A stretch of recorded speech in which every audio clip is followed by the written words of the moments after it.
మరియు సామాజికంగా వెనుకబడిన వారి అవసరాలను తీర్చడానికి మా ప్రభుత్వం ఒక బలమైన సామాజిక భద్రతా వలయాన్ని రూపొందించింది. దీనిలో భాగంగా ఇంటి స్థలాల కేటాయింపు, ఇంటి నిర్మాణము, సంక్షేమ పెన్షన్లు, ప్రజా పంపిణీ వ్యవస్థ పీడీఎస్ ద్వారా రేషన్ను ఇంటింటికి పంపిణీ చేయడం వంటి వివిధ పథకాల ద్వారా ఆర్థిక మద్దతును అందిస్తుంది.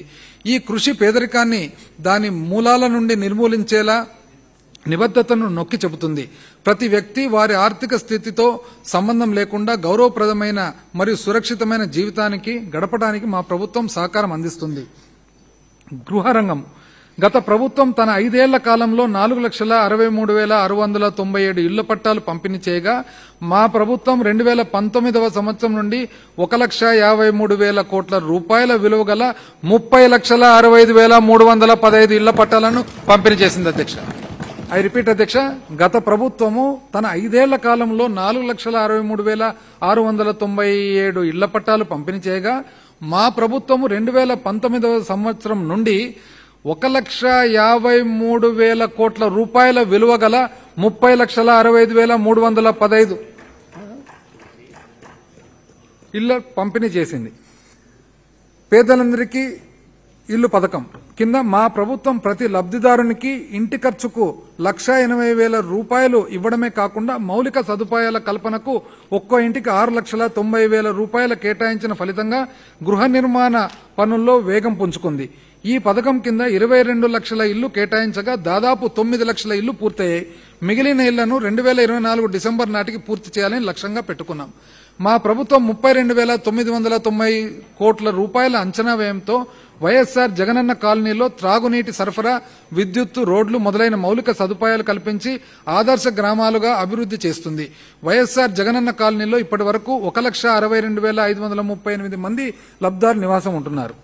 సంక్షేమం ప్రత్యక్ష నగదు బదిలీ డీబీటీ ఎలాంటి వివక్ష లేకుండా అన్ని సంక్షేమ పథకాల అర్హులందరికీ అందాలనే ప్రభుత్వ నినాదానికి అనుగుణంగా ఎలాంటి అవకతవకలు లేకుండా ప్రయోజనాలు అందేలా చూడాలనే ఉద్దేశంతో ప్రభుత్వం గ్రామ, వార్డు సచివాలయాలు, వాలంటీర్ల ద్వారా ప్రత్యక్ష నగదు బదిలీ పథకం విధానాల్లో అమలు చేస్తుంది.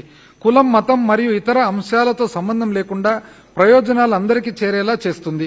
ప్రత్యక్ష నగదు బదిలీ పథకం మరియు సంక్షేమ కార్యక్రమాల వలన కోవిడ్-19 మహమ్మారి సమయంలో కలిగిన ఆర్థిక ఇబ్బందుల నుండి ప్రజలకు భరోసానిచ్చి రక్షణను కల్పించాము. ప్రభుత్వ దార్శనికతను సాకారం చేసి దేశానికి ఆదర్శంగా నిలిపేందుకు నిస్వార్థంగా, అవిశ్రాంతంగా పనిచేసిన గ్రామ, వార్డు సచివాలయాల సిబ్బందికి, వాలంటీర్లకు ఈ సందర్భంగా కృతజ్ఞతలు తెలియజేస్తున్నాను. పైన చెప్పిన అంశాలకు సంబంధించి 2019-20 ఆర్థిక సంవత్సరం నుండి 2023-24 ఆర్థిక సంవత్సరం వరకు మా ప్రభుత్వం ప్రత్యక్ష నగదు బదిలీ పథకం ద్వారా 2,53,000 కోట్ల రూపాయలను, ఇతర పథకముల ద్వారా 1,68,000 కోట్ల రూపాయలను బదిలీ చేశాము. ఈ విధంగా గత 5 ఏళ్లుగా 4,22,000 కోట్ల రూపాయలను ప్రజలకు బదిలీ చేశాము. విజయవంతమైన సమగ్రమైన ఈ ప్రత్యక్ష మరియు ఇతర పథకాల అమలు కారణంగా లక్షలాది కుటుంబాలను పేదరికం నుండి తప్పించి వారి జీవన ప్రమాణాలను మెరుగుపరిచి కొత్త అవకాశాలను కల్పిస్తూ వారి అభివృద్ధి మరియు అభ్యున్నతికి తోడ్పడుతుంది. 2019 సంవత్సరంలో స్థిర ధరల నుంచి సూచి ప్రకారము మన రాష్ట్ర తలసరి ఆదాయము 1,54,031 రూపాయలతో దేశంలో 18వ స్థానంలో ఉండగా నేడు మన రాష్ట్ర తలసరి ఆదాయం 2,19,518 రూపాయలతో 9వ ర్యాంకును సాధించింది. అధ్యక్ష, ఇది ముఖ్యమైన అవుట్కమ్ అధ్యక్ష. 2019 సంవత్సరంలో స్థిర ధరల సూచి ప్రకారము మన రాష్ట్ర తలసరి ఆదాయము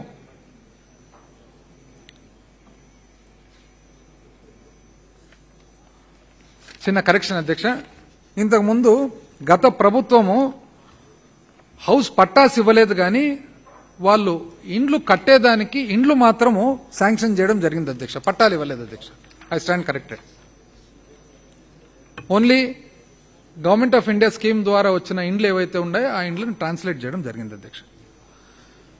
సంవత్సరంలో అధ్యక్ష 2019 సంవత్సరంలో స్థిర ధరల సూచి ప్రకారం మన రాష్ట్ర తలసరి ఆదాయము 1,54,031 రూపాయలతో దేశంలో 18వ స్థానంలో ఉండగా నేడు మన రాష్ట్ర తలసరి ఆదాయం 2,19,518 రూపాయలతో 9వ ర్యాంకు సాధించింది అధ్యక్ష. ప్రగతి ఎక్కడా అని అడిగే వాళ్ళందరికీ ఇది సమాధానం అధ్యక్ష.